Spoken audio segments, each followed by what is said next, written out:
Good evening and warm welcome to the Mr. Arsenal podcast. I'm greatly appreciated tonight to be here with not just Mr. Crystal Palace himself, Ben Long, but my best mate. So first and foremost, mate, how you doing? Yeah, I'm good, mate. Obviously had a good Sunday, so I'm in a great mood today.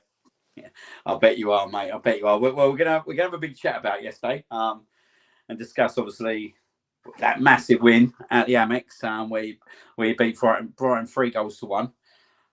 We're going to look back at the Arsenal game at the weekend against Everton, which was not a great occasion to say at the least. And then we're going to look ahead to obviously the two big games over the next 5 days, basically, which is obviously Arsenal versus Crystal Palace in the Carabao Cup on Wednesday, and then we go to Selhurst Park for a Premiership League game on Saturday night. So, yeah. It's going to be an interesting week ahead, to say at the very least. But yeah, mate, how was it yesterday? Like, obviously, I know obviously you was chomping at the bit, mate. Was you confident going into the game that you could get 3 points? Yeah, I was, mate. Obviously, we've had a bit of a slow start to the season, but I was one of the few, I think, that wasn't really panicking about anything. I sort of understood the reasons why we had a bit of a slow start, and I fully backed the manager to be turning it around. And we were coming off the back of some good performances, and I thought going there, it was the right time that we were gonna beat them. So yeah, it was a thoroughly enjoyable day on the South Coast. Yeah, definitely. It's quite interesting, isn't it? Because it has been a tough season. Like, you lost definitely two key players in the summer, didn't you? Michael Elise and obviously Anderson. But as you said, your form's kind of been picking up, hasn't it? You started to get kind of players back as well. And you got a really good result, Aston Villa, didn't you? In both the Premier League and in the Carabao Cup, which obviously did give you a lot of confidence. But then to kind of get that draw against Manchester City last week, where you could have won the game as well, was obviously really picked you up to kind of the form that you're in now. And obviously that superb win yesterday. Yeah, I think the only real person we're missing is Michael Elise, if I'm honest with you, mate. Everyone outside of the club sort of thinks we're severely missing Joachim Anderson, but the player we got in to replace him, Maxence Lacroix, he's unbelievable. He really he's an upgrade on what Joachim Anderson was. I mean, we had a good couple of years from Joachim, and he was probably on the decline. And the money we got from Fulham we couldn't turn our nose down on it. We had to accept it. And yeah, it's just Michael Elise. You can see what he's doing at Bayern Munich.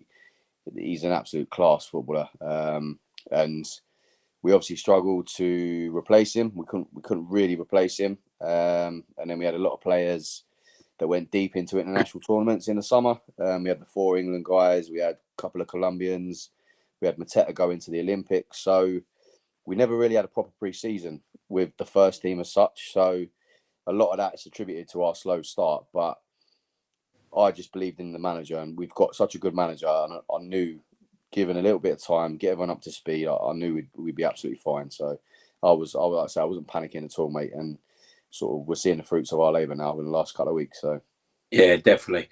And obviously, as you said, Michael Elise, absolute top talent, was always going to be missed. But it was quite ironic, wasn't it, yesterday, that the man obviously you've kind of replaced to play that guy. Saul got 2 massive goals yesterday, didn't he? And he was a player that when he was back at Watford, weren't he? He was scoring goals for them, so he has got the ability, hasn't he? Like, I guess it's taken him time to settle in and all that, but what a massive impact he had yesterday. Yeah, I think yesterday was easily his best performance for us. He had a good performance against Aston Villa in the league a couple of weeks ago as well. But I mean, he's a totally different type of player to Michael Elise. Michael Elise was a dribbler, take people on, create stuff out of anything, whereas Sarr is just a pure pace merchant, looking to get him in behind. So he was never going to be a replacement for Michael Elise as such, but certainly he's a great squad addition. And yeah, yesterday you really saw what Lewis Dunk will be having nightmares about him for a good while, I think. No, never a bad thing. Never. And look, it's not just that. It's not like you said. Like, there's different components into the team, isn't there? Like, let's talk about some of the players that you have got some incredible talents. Like the first one, obviously, your skipper, your captain, Mark Gray. He went to the Euros in the summer, didn't he? Absolute massive summer that was for him. For me, he was one of England's best players in the summer. Has it taken him time to get back into the swing of things with the Euros and all that, or has he just kind of continued where he hit off in terms of England? Yeah, I think Mark Gay. I mean, we knew as Palace fans how good he actually was, and I think there was a lot of trepidation from England fans that he was going to be playing in the summer. But I think he sort of won everyone over and showed everyone how good he was. There was obviously a lot of noise around him moving in the summer, but it was only really Newcastle that came in for him with a solid offer, and he didn't want to go to Newcastle, and that's probably hard for Newcastle fans to hear, but he didn't want to go there. He's ready to go to a Champions League club now. And he was in the summer. And if someone had bigger come in, like maybe yourselves, not that you needed a centre back, but a Liverpool or anyone, any of the big clubs, even in the world, he's ready to play for them now. And he's better than Newcastle. And like I say, Newcastle fans don't want to hear that, but that's the truth. And it's highly likely he'll probably move on next summer and he will go to a big club. But he's the ultimate professional, so none of that noise around the move to Newcastle really bothered him, really affected his form. And he's been brilliant this season for us. So, yeah, that's good. I'm just going to say some good evening. So, good evening to Ryan. Good evening to Gary. Good evening, Sam. Good evening, Stefan. You must be buzzing after that Ipswich win at Wolves the other day. Massive result for you guys. Good evening to Canterbury Gooner, who's in. And good evening to Gabby. He must be happy as well, Chelsea fan. In the top two, and pretty much just lagging behind Liverpool at the moment. It's just interesting. Obviously, Gav's come on as well at the moment because two teams that I could see potentially going in for him next year could potentially be Chelsea, couldn't it? Well, like potentially wanting to bring him back, but also I think Liverpool could be a good shout as well in terms of Van Dijk's got to be replaced at some point, hasn't he? Yeah, I think Chelsea have got a match clause in the contract, so it's not a guaranteed buyback clause or anything like that. It's literally if someone comes in and offers 80 million, Chelsea offer 80 million, they get him. So Chelsea could well come back in for him. But I don't know. I've always had a feeling that he would end up at Liverpool as Van Dijk's replacement, just as he plays on the left-hand side and he's quite calm and that. But I mean, I could be totally wrong. We don't know what's happening with Van Dijk. He might sign a new contract. So. And one other player that's kind of caught my eye for you, especially this season, and I know he came midway. Well, I think he came midway through last season. Daniel Munoz, the fullback. He's been a bit of a revelation for you over the right side, didn't he? Because like you had obviously season campaigners in there before, didn't you? In terms of Joel Ward and Nathaniel Klein, but he's given you a new lease of energy on that right hand side. Yeah, it's a bit of a sore subject today, actually, Geez. I don't really want to talk about that because he's missing both the games this week. Oh, I didn't realise he was missing. I knew he was missing the first one. I didn't actually realise he was missing the second one. So he's got 2 bookings in the League Cup, so which means he misses Wednesday, and then he got his 5th league yellow card yesterday against Brighton. So he's out of the game on the weekend as well. So it's going to be an interesting one. You say the season campaigners for us, whether he goes with Nathaniel Klein or we've got a young talent in the academy who's coming through, Caleb Kapora. Highly rated, and he's a right wing back, so it'd be interesting to see if he gets a nod over Kleiny. But yeah, Daniel Munoz, absolute bargain. I think we paid £8 million in the January transfer window last year, and he's been unbelievable on that right hand side as a right wing back. He's regularly ending up in the other opposition box trying to get on the end of things, and I mean he's bagged a couple of goals in the last few weeks as well. So yeah, definitely no gods thrown there, mate. I actually didn't even know that. I knew he was out the Wednesday one. I didn't actually know about them. He's out both. Yeah. Another guy, obviously, I do want to talk about, and obviously he's only coming back from injury now, but there's a lot of talk about him as well, isn't there? Adam Morton. Another player that he brought in the January window last year. Played so well that he got that surprise call up by England and actually went to the Euros. Wasn't given an opportunity out there, but this is another player, isn't it, that big teams are looking at? And I know we've even been apparently been kind of linked with him. Where do you see this guy going in terms of his future? He's got an unlimited ceiling. He's incredible. I didn't know too much about him when we were linked with him at Blackburn. I watched a few clips online and stuff, and he looked like a good player, but I just couldn't believe how good he was and how calming he was for such a young footballer. The fact that he managed to get the shout for the England squad, even though he didn't actually make the pitch, but making his debut in the friendly before the tournament. I just couldn't believe he was making his England debut, how he performed. Every touch he took, he was looking forward. He literally, he could go anywhere in the game. If he stays injury free, gets back from this current injury, I don't think he's going to be fit enough to sort of take part in any of the 2 games this week against you guys. But certainly Adam Wharton could go to the very, very top of the game because he's an unbelievable footballer. One guy who did play really well yesterday, Will Hughes. Yeah. He's done well, isn't he? Because like he stepped in. And I've always, do you know what? He's a player that I've always actually quite liked when I've seen him play. Like, do you know what I mean? He's got that little bit to him and all that. But yeah, like I thought he had a terrific game yesterday. Yeah, I mean, Will Hughes, I think you probably remember when he broke through at Derby. Yeah. He was highly rated and he was linked with a lot of big clubs. Never sort of seemed to happen for him. I think he had quite a lot of injuries and stuff like that. Obviously, he ended up at Watford, where we actually got him from. And he was sort of an in and out player for us, a squad player, like I say, in and out of the team. But under Glasner last season, that run we had towards the end of the season, it was basically him and Adam Wharton that were playing in midfield because Jefferson Lerman was playing as one of the 3 centre halves, and Chet Decore was out injured. So Will Hughes played in that really good run we had. And this season, when Chet Decore slowly coming back from his injury, and again Adam Wharton's been injured, Will Hughes has been the guy to step up. And yeah, I think he's proved everyone wrong with his performances this season, and he's been probably a key player, to be fair, over the last couple of weeks. Yeah, definitely. One guy I do want to talk about, Eddie Nketiah, obviously made the big move, didn't he, from North London, South London in the summer. It's quite ironic, wasn't it? Because it was a transfer the transfer link had been going on for a couple of years, hasn't it? Yeah. I remember us having this conversation 2 years ago regarding Eddie Nketiah. What's your kind of thoughts in terms of start? Because he hasn't really obviously scored many goals, has he? But as the performance has been there, I know he's playing a bit out of position, but that's probably because how good Mateta is in that striking role. Yeah, I think a lot of Palace fans are yet to be convinced. It's more to do with the price tag and the fact that we spent a lot of money on him, and they look at it as if we didn't need to spend that money on Eddie Nketiah.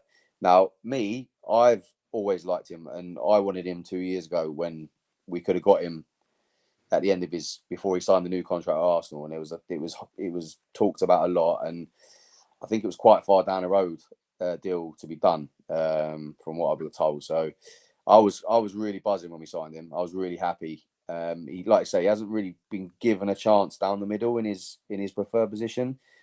The way we sort of play with Mateta down the middle with 2 number 10s behind him, he's been playing as one of the 10s when he's been playing. He scored a good goal in the League Cup against QPR. Took that really well. That was classic Eddie Nketiah finish. And then yesterday, he sort of had that chance one-on-one, which I think he had too much time and he sort of was caught between 2 minds what to do, and then tried to scoop it over the goalie and it sort of went wide. And it was a bit of frustration within the crowd. And again, questions are asked why we spent 30 million on him. But I'm convinced he's going to come good. I'm convinced he's going to score a lot of goals for Crystal Palace. Mateta, he says a lot of things that makes you think that he's not going to be sticking around at Crystal Palace forever. And he sees it as his stepping stone to a bigger club anyway. So if and when that happens, I'm convinced Eddie Nketiah will be the guy to step into the shoes and play the number 9 for us and score a lot of goals. So be quite ironic if he scores on Wednesday night, wouldn't it? Well, stranger things have happened, mate. We've had many players come back and score against us, so I don't rule it out. Just talking about Mateta though, player that's kind of grown into the club, isn't he? He come in, didn't he? I remember when he come in quite a few years ago. I always see that he got himself into the right positions, but it seemed to me there was just probably a bit of a lack of confidence in terms of converting them chances. But really, over these last 2 seasons, he's really come to the foil, isn't he? And he's probably one of the best forwards I've seen at the club for you in terms of being so consistent in terms of what he's doing. Yeah, I mean, Dougie Freeman obviously had scouted him for a while, and when he finally came in, I think he scored a couple of goals early on. Like, he scored the sort of back heel against Brighton, and he scored in the FA Cup against Millwall. But other than that, he wasn't. He just wasn't showing much. He wasn't using his attributes. Like, he's a big guy, and he was frustrating to watch. And he was in and out of the team. Then I don't know what happened last December, but something clicked, and all of a sudden he started to be physical, started to make himself a presence. And then towards the end of Roy's reign, he started to really show himself to be a good striker and putting in good performances. And then obviously in the run-in at the end of the season with Elise and Eze behind him, he started absolutely bagging loads of goals, which led to the call-up for the Olympics for the French squad. Again, he seemed to fit really well into that French squad. He was one of the overage players, I think, alongside Lacazette. And sort of became a bit of a leader within the young group, which is what he's become at Crystal Palace. He's very much a massive character. He's well loved within the dressing room. He's a joker, and yesterday, when at the end of the game, he come out, all the players came over to the end to where we were, and he was like making sure that Ismail Assar was getting the praise he deserved from the fans. He was pushing him towards the fans and clapping and trying to get us all to sing songs to him. So he's a brilliant personality within that dressing room, and he's well loved. Like I say, he makes noises a lot about how we're just a stepping stone to him going on to a better club. Not in a bad way, and I totally get it. That's where we are with Crystal Palace. I know where we are in the food chain, and I get it when players say that stuff like that. But yeah, JP Mateta, he's from somebody who was failing to deceive into what sort of player he was. He's become a massively important player to the way we play now. So we'll see. We'll see. Long may it continue, and like I say, then Eddie will be able to come in and fill them shoes, I'm sure.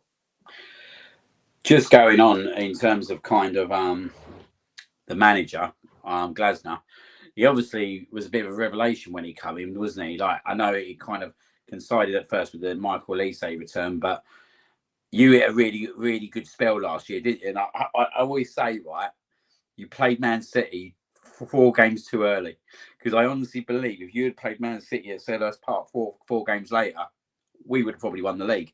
And that was the difference. That I looked at Crystal Palace at the time thinking that they're probably one of the only teams at this moment in terms of form that would actually take something to Man City.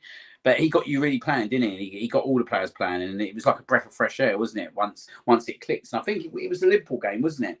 When you was away at Liverpool and you ground out that 1-0 victory, and just from then on, you was like absolutely superb for the rest of that season.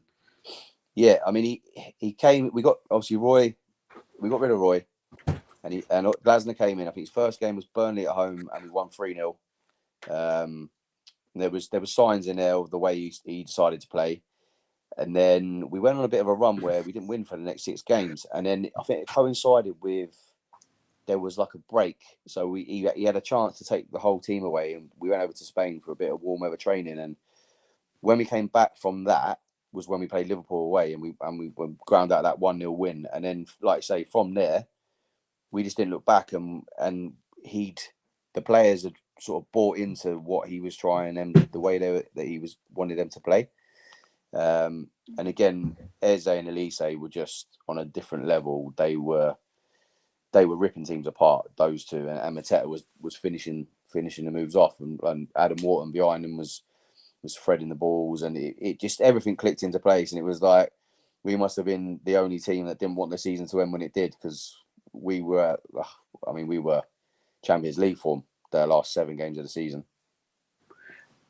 And going on to Eze, he's returned now, hasn't he? Another player who made the World Cup squad, had quite a I wouldn't say a substantial amount of time, but he come on in games, didn't he? And had some kind of obviously impact in games. Do you think he's a player that could be sorted after? There was a lot of rumour, wasn't there, after the season finished, that teams were looking at him. I think Spurs were linked at one point, weren't they? But obviously he stayed at Crystal Palace. Obviously a massive boost for you guys for at least another season. Do you expect kind of him to be potentially leaving at some point? Yeah, again, I think the club, I think Steve Parish has gone on record as saying that he was quite surprised that no one did really come in with concrete interest for him. I think the fact that we signed Daichi Kamada on a free transfer, I think they sort of got him to replace Eze because he plays the same position as him, and he hasn't really been able to fit into the team because of Eze. It's a strange one with Eze because he's got all the potential, but this season he's just been so off the boil, and he's been in and out with injuries. I don't know whether it's the move that didn't happen has affected him more than what he's letting on, because he's not showed really anything near what he was last season. I think the club know that, again, he's another one who is just passing through and is destined for bigger clubs. But yeah, he's yet to hit form this season, but you never know. This could be the week, mate. Hopefully not. Hopefully not. I'm hoping you packed up for Christmas already. Do you know what I mean? Yeah. Definitely, I hope you packed up for Christmas. It's kind of thrown me off my next question now, that has. But looking into these next two games, especially the game at the Emirates, like Crystal Palace have always been a side since they've been back in the Premier League, especially after the first couple of seasons when he's back in, that you've gone to Manchester United and won games, you've gone to Liverpool and won games, you've probably gone to Man City more than anyone else and won games. You won at the Emirates, you won at Tottenham. Like, this for me, like, do you know what I mean? It is a big bogey game for us, because you can't firstly think that we're like, just because we've got the home fixture, that it's a gimme. Do you know what I mean? Because I always remember going back to the old league in 2018-19 season. I think it was when we rested a few players against you, which for me cost us Champions League that season. Yeah. But you are one of those teams that you just can't rule out, even when they're coming to your place, that you can get a result. Do you know what I mean? Like, I think it was only a couple of years ago, weren't it? That you was 1-0 up, or was it 2-1 up against us? And I think we scored in the 95th minute in terms of an equaliser. So I know the last couple of seasons hasn't been great in terms of you coming to the Emirates, but you've actually enjoyed coming to the Emirates before that for quite a number of seasons, haven't you? Yeah, I mean, Wednesday is an interesting one, because I'm not sure how Arteta's going to take the game. Is he going to go strong? Is he going to rest players? Does he see the league as the more important game?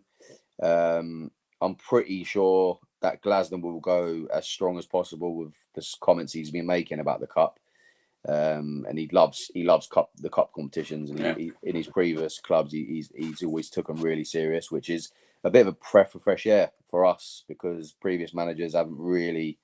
They've seen it as sort of getting in the way of staying in the league, which sometimes, I know we've got to stay in the league, but it's frustrating to hear your manager say it publicly that it's more important and you're playing your reserve. So the fact we've made the quarterfinals, I know Glasner's gonna take it seriously, and like I say, it'd be interesting to see your team selection on Wednesday, because obviously Saturday you're going to go as strong as you can be, but yeah, it's going to be a tough one to call. And I know now that the manager we have, both games, he'll pick the strongest team and he'll take it to Arsenal. And then, whereas in the past, managers have looked to survive against you, which has been frustrating, you know.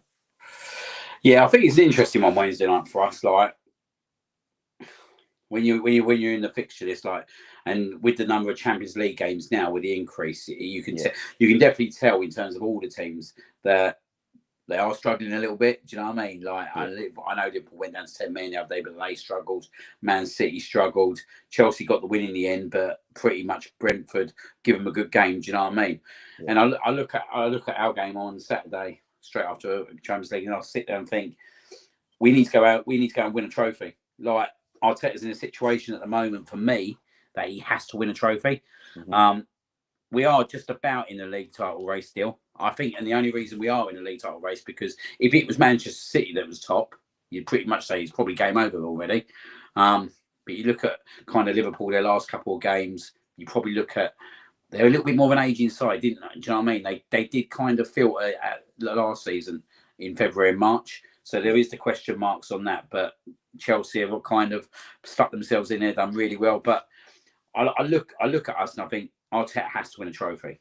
Like with the squad he's got now, for me, it's not. It wouldn't be good if we don't win something this year. So I think he's got to treat this game as serious as he needs to treat it. Yeah. But at the same point, there's that piece where Saturday's game is more important to us because obviously it's trying to keep us in the title race. So I don't know how he's going to take it, to be honest. I think he will put a pretty strong team out. I think he will.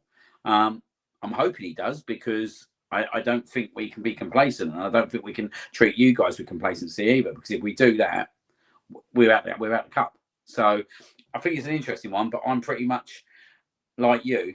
I just don't know how he's going to take it because in the past through a couple of rounds, we have kind of rotated the squad. It has given the fringe players chance, but are we really going to see the likes of Sterling in that Wednesday? I'm not sure because we're not even seeing him come off the bench at the moment. Yeah, it's a strange one, Sterling. Isn't it? He's not really getting a look in at all. Nah, I don't know. Like I said, I don't really know what the situation is, but don't know whether he's not applying himself in training, whether there's plans in January where he's not involved in it. Potentially, maybe. Just not really sure. But he's not getting a foot in whatsoever. When you look at the Everton game the other day and think, do you know what? We're dying for a goal. We need a goal. This guy's got so much experience. But as it goes, we've made 5 subs and he's not even coming on. So it is a bit of an interesting one. But I think we will take it quite seriously. I do think we'll give maybe a couple of our young players an opportunity, like one Airy, absolute baller, talent. I mean, I spoke about him. He's kind of done superbly well in the Carabao Cup, and I think it would be unfortunate if he didn't start. Odegaard's just had a baby, so maybe it's a bit of an opportunity to kind of give him a rest. But I think we will go out for a fairly strong team, and I do think that we need to go and win this tournament, if I'm being honest. So I mean, would the League Cup be enough, though, you know? It's not enough. It's not enough. Like, to be fair, when you sit there and think, well, the last 2 seasons, we've gone toe-to-toe with Man City, and it's sod's law, isn't it? There's always going to be that lull because when you've hit consistency levels, and if we're being totally honest with you, the Arsenal squad's not near the Man City and Liverpool squads that have hit 90 points season after season. Like, there's still deficits within the squad that won't achieve that kind of consistency. But you sit there and you think we'd have been best off not peaking last season and peaking this season now. This would have been a season, yeah. Man City are on the decline. I think there's a lot of people getting carried away with Liverpool, though, mate. So you as Arsenal fans, like, Liverpool haven't had a wobble yet, have they? They've got a new manager and they're riding a bit of a crest of a wave in a minute, and everything easy to touch is work. So they're going to come unstuck at some point in the season. There will come a point where, and that's where Arsenal need to be on the coattails and strike. Then, you know, there's no, like I say, the Man City machine, which could win 16 games in a row. That's done, finished. Yeah. But Liverpool aren't that. They're not that machine. Like, yeah, they've won a lot of games this season and he's done well, but I'm not convinced that they're gonna be able to carry that on throughout a whole season. So I wouldn't be too disheartened as an Arsenal fan, is what I'm trying to say. Yeah, stick on in there, really, you know. I think it's a bit of an interesting one, isn't it? Like, I was looking at the league table, and if they don't win, like Chelsea are right up on there as well, aren't they? Well, yeah, we don't want to talk about Chelsea on this podcast, I do. But they put themselves in that mix, don't they? So definitely. But I mean, they spent a lot of money, so you spend £1 billion, you should be in the mix, shouldn't you? Really, let's have it right. Well, you should be winning. You should be winning it all, Gabs, mate. Yeah, you should be having quadruples and all sorts, shouldn't you? Yeah, definitely. Do you see Chelsea being a threat to that title? Yeah, I mean, again, I wasn't convinced when they announced who their manager was going to be. I felt like he struggled to get Leicester promoted in a Premier League squad that should have walked that league last year. So I wasn't too convinced, but he seems to have got them into a system of play. And the thing with Chelsea, which will be the biggest test, is when certain players that aren't getting game time, if they start to cause rifts within the squad, how he manages that. Because they've got a big squad and a lot of players that aren't getting any minutes or seeing any pitch time at all. So that would be where the wheels could come off Chelsea. But if he can manage that situation, they're going to be right in the mix, 100 certainly for the top four, and maybe even for the title. What's your thoughts on Man City? Because obviously no one expected this, did they? Like, no one expected what's actually occurring right this moment of time. No, but it's brilliant, though, isn't it? Oh, it's absolutely. It's bad when you celebrate Man United beating them. Yeah. Oh, yeah. That I felt a bit dirty actually celebrating that, because obviously how much I hate Man United. But yeah, again, mate, Pep looks broken. The key players look broken. I mean, ever since Haaland's come out with the whole stay humble thing, it's just it seemed to have caused his downfall more than anything. But yeah, I think it's good to see, because I think everyone was fed up with the whole Man City thing, and with everything hanging over them with the 115 charges, it's almost like, do they actually know that they're actually going to get done now? So they're all chucking in the towel, or what's going on? But I'm certainly enjoying the downfall, mate, because I can't stand Pep Guardiola. I just think he's so arrogant. That's the same reason I didn't like Jurgen Klopp. They're absolute two arrogant guys that, yeah, I'm not their fans, mate. So it's good to see, mate. I'm enjoying the Man City downfall. Yeah, ain't we? I think we all are. I think everyone can agree with that in this chat at the moment as well. Just going back to Crystal Palace quickly, in terms of kind of looking ahead for your season now, what would you see as a good season from now to the end of the season? Well, again, where I've never really panicked about the whole slow start to the season and people thinking that we're going to be in for a relegation dogfight, I never saw it, and I still don't see it now. There's so many games left. There's so much football to be played, and this year the Premier League is so tight. I mean, you win back-to-back games, you can go up 10 places. So I always wanted to see a cup run. So when we've got the quarterfinals of the League Cup, it'd be nice to go deep into the FA Cup as well. And I still think we can finish in the top 10. I really do. I believe the club will get a couple of players in. I think they've realised they sort of left Glasgow a bit short in the summer. So I'm fully expecting a couple signings in January. And as long as we keep our players fit and with our manager, there's no reason why we can't finish in the top 10. In terms of the recruitment policy as well, like obviously you've recruited for, like over the past 4 years, well, especially the last 2-3 years, I'd say maybe 4 years, that you've changed your stance in terms of your recruitment, haven't you? So you've gone from buying like the experienced campaigners that will guarantee you kind of survival, guarantee you probably a strong set mid-table finish, but you've gone for that younger investment now, haven't you? Like when you start looking at the Yezes, the Michael Elises, the Adam Waltons, you've gone for that risk, haven't you? But it's kind of paying off for you, isn't it? And in terms of the transfer fees that you're getting now, is this what we're going to continue to see from Crystal Palace? I think all along, once we'd established ourselves in the Premier League and we had to ride out a few tough seasons with, like say, the season campaigners basically being carried by Wilfried Zaha, let's have it right. He probably kept us in the Premier League for 6 seasons on his own. So now, obviously, when we appointed Vieira, I feel like that was the turning point when the club decided that the route we're going to go down is young footballers with high ceilings.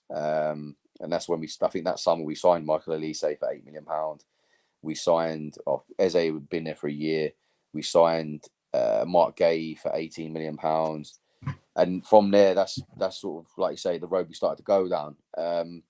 For that to sort of work, we do have to sell the players, which a lot of Palace fans struggle with. The fact that we have to sell these players, and that's when there's a bit of backlash. Like when unfortunately, Michael Elise did have a release clause, which was £45 million, which that's probably half of his value. If I'm honest, that's how highly I rate him. But we only paid £8 million for him because of a release clause, so we can't really complain too much about it.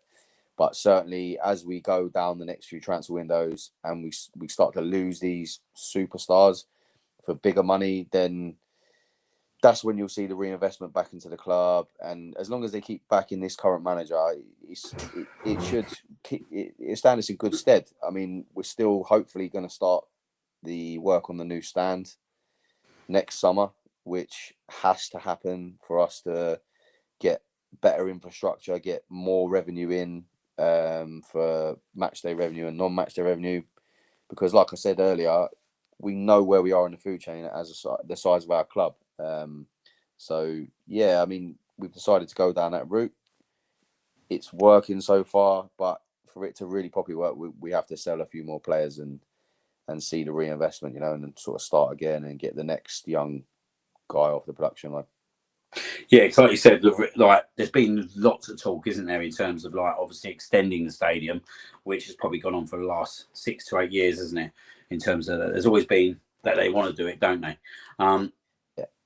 Do you see that being a big piece in terms of the future? In terms of, do you think like will that because obviously you're famous for the atmosphere? Do you think that can kind of maintain itself as well with a bigger capacity? Yeah, I think it has to happen. It has to happen. I mean, for as long as I've supported the club, I've had Ron Nodes promise us that he was going to develop the stadium. That never happened. Simon Jordan promised us. That never happened. And Steve Parish is the one guy who I actually believe can make it happen. Yeah. But it's all about, I mean, you know where Selhurst Park is, mate. Obviously, we're from the area. We know how difficult it is to regenerate a football stadium in that space. So they've got to be clever the way they do it. We can't afford to close the whole stand down for a whole season and lose the revenue. So they've got to be very clever how they do it. The plan, like I say, the plans are in place now. It's been talked about for quite a while. However, providing we stay in the league, which I'm sure we're going to this season, the actual shovels going into the ground should be in the summer. There's work going on behind the scenes right now. Offices moving out of the porter cabins where where the porter cabins are. Underneath the Homesdale, that was basically flooded. The whole basement of that's been the water's been pumped out. So there's going to be space there for the change rooms to go there while they build the new stand. So yeah, like I say, it's key. It has to happen for us to sort of go to that next level. It has to happen. There's no doubt about it. And obviously we've got John Textor situation we need to iron out, and hopefully somebody comes in and buys his shares, and because he's not really sort of the way the club ownership has gone, it hasn't worked out right in the way that it should have done when Textor got involved. He's got different ideas which don't align with Steve Parish and the other American owners. So yeah, there's a few bits of the jigsaw that have to be put in place before, like I say, things can go on and then the stadium can be redeveloped in the summer. And looking obviously at your opponents, us on Wednesday and Saturday, Bukayo Saka is obviously a man in form. Probably I'd say 100% alongside Odegaard, our talisman. How impressed have you been by Saka over the last couple of seasons? Oh, he's been brilliant. He's one of them footballers that he's got a likability factor. So obviously Arsenal fans obviously love him because he's your player, but other football fans love him as well because he just got no ego about him. And I mean the stats stack up against everyone else pretty much in the Premier League. He must top 3 footballers in the league in the Premier League over the last couple of seasons. The stats back that up. And like I say, because of the likability factor, he's a big winner with all football fans, Yeah, and obviously we've been given a big tag over the last few weeks. We've been getting called Stoke FC. The amount of set pieces that we're scoring. Yeah. But it's an important part of the game, isn't it? Like when you're talking about tough games, break games down, and sometimes you're sitting at 0-0 for quite a long time. You need to be able to kind of profit from kind of set pieces and corners, don't you? Yeah, football's about fine margins at the end of the day, and a set piece is a massive part of a game of football. Let's have it right. But people just have never really cottoned on to the fact that, look, let's spend a bit of time on this. Let's come up with some different ideas, and it looks like Arsenal have sort of like led the way with that. And yeah, it's quite ironic actually that Arsenal being compared with Stoke. If you go back to all them years ago when old Pulis used to love getting under Arsene Wenger's skin, didn't he? Got under a lot of skins, old Tony Pulis. Yeah. we won't talk about that on this show, mate. No, we certainly won't. But yeah, no, it's quite ironic, isn't it, in terms of it? But it's an area now that we some teams we've actually kind of physically bullied, like Manchester United the other week. It was actually quite embarrassing for them at the end. Like in terms of every single time, you could tell that they were absolutely cacking it when a set piece come in. So for me, it's a good area. But at the same time, we've got to kind of get back to doing what we were doing. That's kind of like scoring from open play, and it's something that's kind of been missing out of our game a little bit. But I do think sometimes it is quite hard. Like when Everton comes to the Emirates on Saturday, they had no ambition whatsoever. Yeah. Like we knew it, and it's quite ironic. You probably don't know this, but I'm sure the last league 0-0 draw with Arsenal at the Emirates was Burnley under Sean Dyche. Well, I mean, that man absolutely loves a 0-0, doesn't he? He would have been the happiest man in London getting that 0-0 against you guys on a weekend. Like I say, they turn up with no ambition. I mean, it can't be great being an Everton fan when you know your club's going to turn up and not even show anything, you know. And where do you think that Arsenal need to kind of invest in terms of taking it to the next step? Because obviously, as we said, they've competed with Man City for the last 2 seasons, come out the wrong side both seasons. I thought it was quite a gallant effort last year. Do you know what I mean? Like I think we won something like 14 out of our last 16 games, and got caught in terms of a Champions League sandwich with Bayern Munich at the time, which was our loss against Villa. But where do you think Arsenal need to invest to kind of go to that next level? Well, me personally, look from the outside looking in, it's getting that main striker. Now, I know Arsenal scored a lot of goals last season anyway without having the striker. But I think in the moments that you needed that striker, in the games that you lost, like it was a West Ham game, you dropped points. And there was a few games you should never have dropped the points in them games and you would have won the league.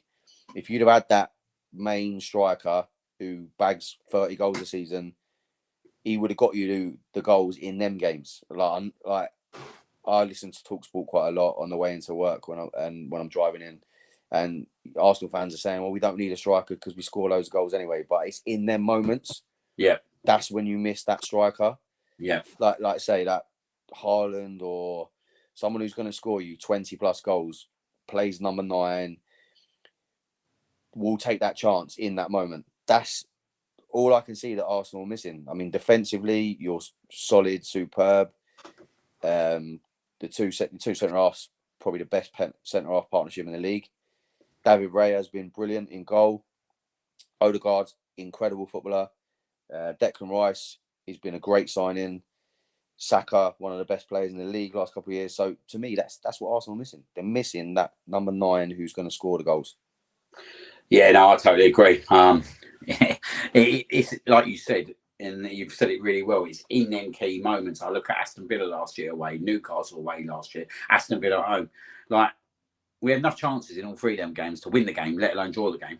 And there was an opportunity against Fulham last Sunday where Havertz scuffed it. In that moment, I was like, that is where you need your number 9. That's where you need someone who's brutal.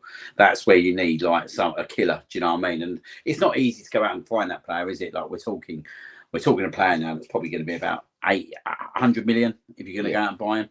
It's not, the days are gone, ain't they, when you go and buy a striker for a couple of million.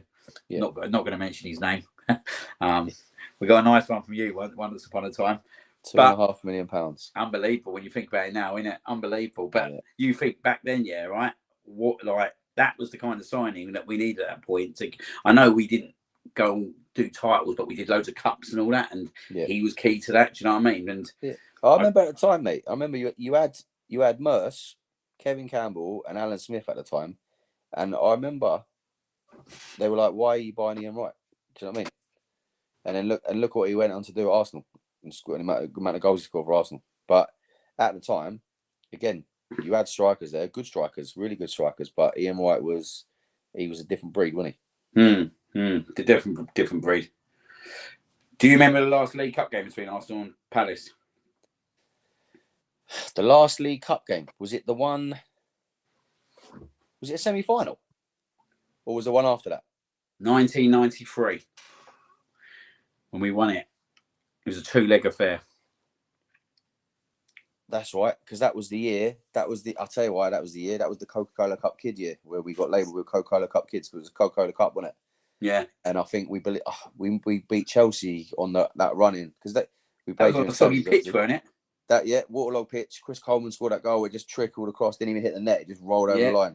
That was that season, wasn't it? Yeah, that was that season. Yeah, I do remember, mate. Was it 1-0 with both legs? No, it was 3-1 at Palace and Yeah. 2-0 at Highbury. Okay. 5-1 on aggregate. Oh, well, them days we never used to get anything out of you, mate. And do you know what's quite ironic about the return game where we won 2-0? Both former Crystal Palace players scored for Arsenal that day. What, they'd played for Palace before that game? I think one played before, one played after. Andy Linegan. Yep. And was it right? He was the other one? Yeah, right. Yeah. Quite ironic, that, isn't it? All the knowledge is coming out here, mate. Here we go. Not that I do actually remember the Linegan goal, but I more remember the one he scored in the 120th minute of that year. Yeah, he broke his nose. Pardon? When he broke his nose at the same time. Oh, brilliant. Brilliant, wasn't it? Absolutely brilliant. He was a great player, mate. Great player, Andy Linegan. And obviously, being my best mate for so long, we was probably like in our pinnacle, weren't we, in the 90s? So yeah. Growing up together. Oh, football was everything. Football was everything. Football was absolutely everything, wasn't it? Yeah, and I had absolutely no bragging rights over you at all, mate. Nah, to be fair, you didn't. I think I had that one game when we won. Was it 2-1? John Solarco scored both goals, and I think Ian Wright testimonial. Well, the testimonial was the same season, but it was an actual league game as well. Oh yes, that was it. Went out at the Highbury as well. Yeah, it was. Yeah. Because it was Tony Adams' testimonial, wasn't it? We won that. I want to say we won that 2-0, but then in the league we won that was 2-1. Strange old one that it was like Tony Adams' testimonial against Crystal Palace, though, weren't it? A very strange one that was. Yeah, it was.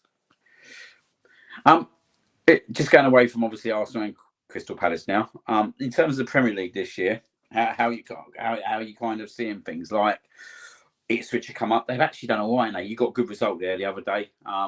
But they're actually doing a lot better than I thought they would. Wolves have had an obviously dreadful season, and now obviously Gary O'Neill has obviously been dismissed over the weekend. Who do you see being main contenders for the relegation battle at the moment? It's a mad one, really. You think so? Ipswich have done okay. I feel in the stretch they won't have enough. A bit like Luton last year, everyone was praising Luton about how well they were doing, but ultimately they were never going to have enough, and they went down. Nah. I feel like Ipswich should be in the same boat, but they're trying to play football the right way. And Liam Delap up front is a great player, and he's going to be going to a top club, I reckon, in the summer. Wolves, I mean, it's a mess, and you got players fighting each other, fighting the staff. Assaulting members of the other staffing team. So the manager they're linked with, I'm not sure he's going to be able to go in there and sort that mess of a changing room out. It'd be interesting to see what happens with Cunha, because he's their best player. He's a great player, but is he now going to get a lengthy ban because of what he did on the weekend? Leicester, not convinced by Ruben Nistelrooy one bit. They got absolutely torn apart by Newcastle on the weekend, and we played Newcastle 2 weeks ago. They didn't have a shot on target against us. So the fact that they've ripped Leicester a new one just shows I'm not convinced by Ruben Nistelrooy. So they're going to be down there. Southampton, I don't think they wanted to get rid of their manager, but the atmosphere in St Mary's yesterday was so poisonous. I think they didn't have a choice. They had to get rid of him because the fans had turned on him. So it'll be interesting to see what they do now. So I don't know. Like I said with us earlier, mate, there's so much football to go still. No one's cut adrift really. and there's plenty of time for anyone to put a run together, and also for teams to drop in. I mean, West Ham, I think they're drawing 0-0 at the minute, but they ain't started well, have they, at all? No. They're down there. So yeah, it's like I think you're looking at the 3 promoted teams are definitely going to be involved in it, but there's probably going to be 3 or 4 other teams that can get dragged in. So it could be any 3 of those. In terms of you said a bit earlier on in the show that obviously you will be looking to kind of bring players in January. Is there any kind of targets that have been mentioned, or anyone that you would like to see potentially come in that'd be realistic in the January window? Yeah, I mean, we definitely it's clearly obvious the way we play with the 2 number 10s. We need another player who can come in and sort of play that role.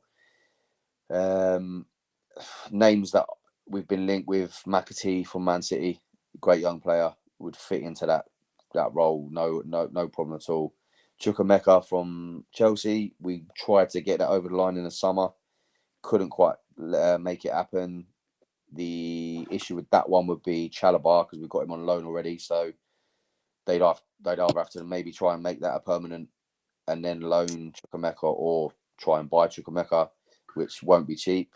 There's the young lad at Millwall, SA, who you're looking at similar situation to Elise, where we've obviously clearly scouted him, earmarked him as a future good player. So that could happen, but then that might happen and we might let him stay at Millwall for the rest of the season. So an attacking player, and then left wing back. We're crying out for a left wing back, because Tyreek Mitchell basically has been playing every minute of every game. So we tried to do one of those in the summer as well, which we couldn't quite go over the line. So those are the 2 positions I think that we're looking at doing in January.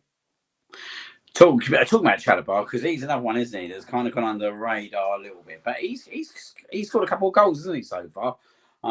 He scored one away a few weeks ago. He was at Wolves, wasn't it? And then obviously he scored again yesterday. How's he been doing since moving into the club? To be honest, I wasn't too impressed with him until recently. He again, maybe unfairly, because he was frozen out totally at Chelsea. He had no pre-season. He was training with the kids. So, yeah, maybe it was unfair to sort of write him off a little bit. But Glasner's really gone with the 3 centre-halves.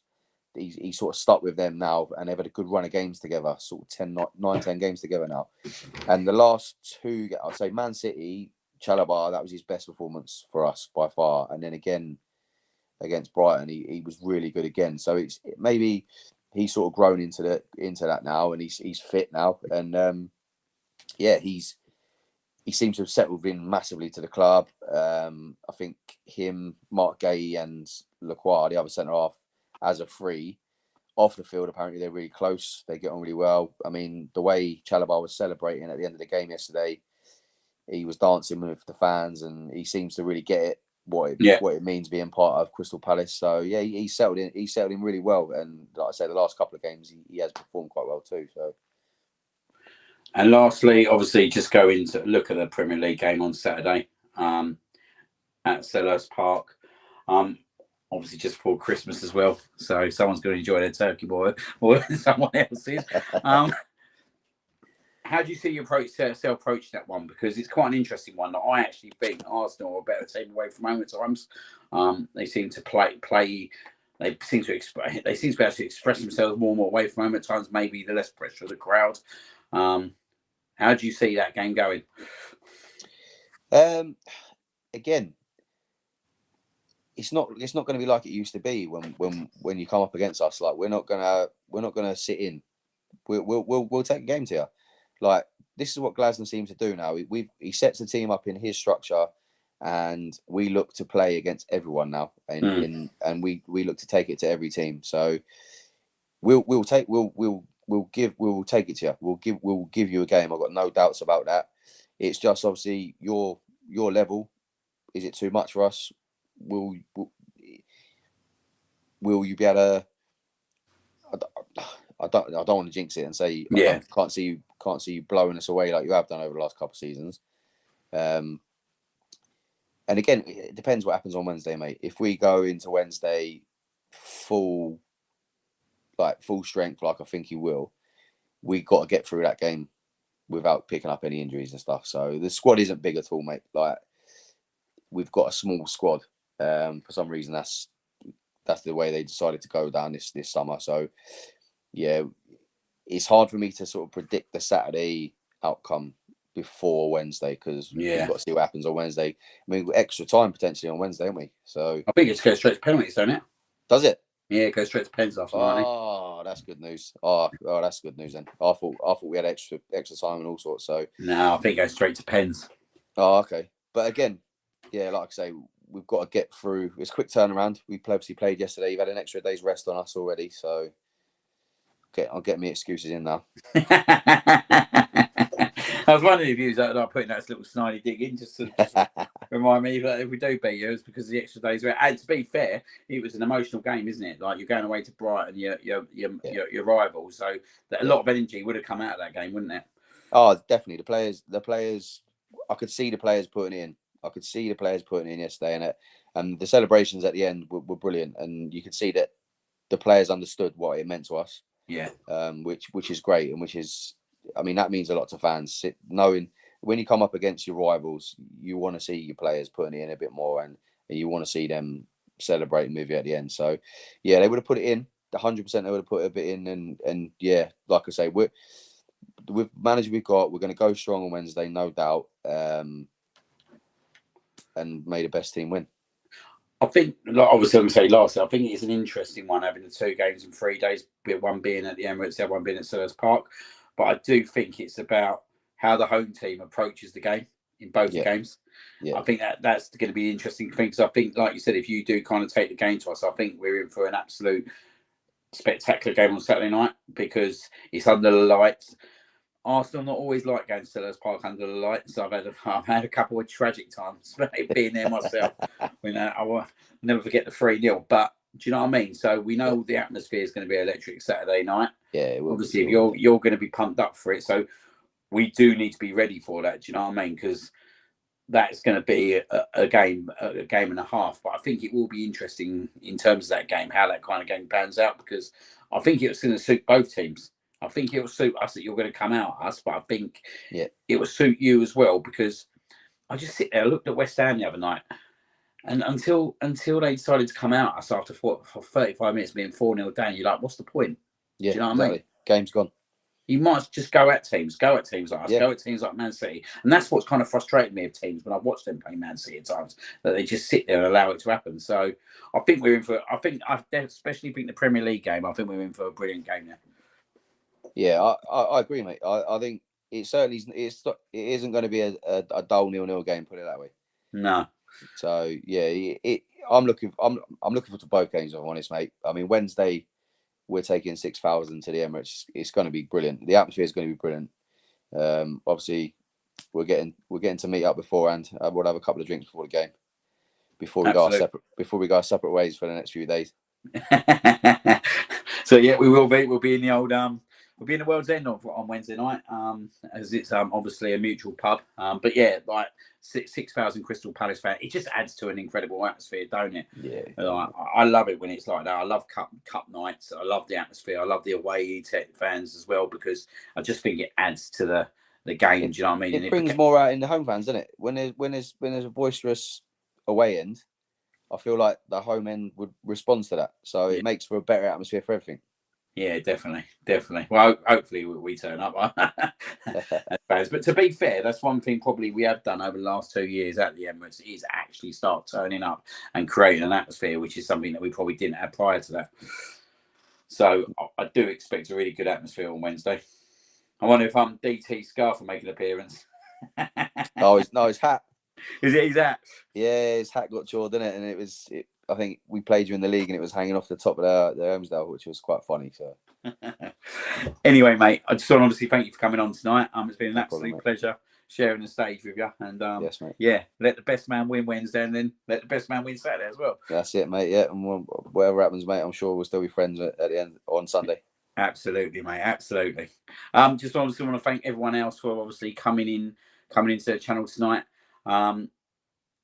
Been loads of comments. I'm sorry we haven't been able to get kind of obviously tuck into it, but obviously we have been reading throughout, so thank you very much. I am looking to do potentially a post match show on Thursday night. So keep your eyes open. I'll have a chat with Ryan this week in terms of planning that.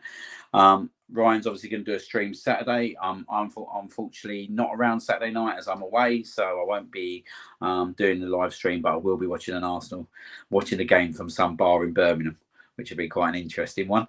But yeah, obviously, thank you, Ben. Thank you to everyone else, and have a good evening. Good night, all.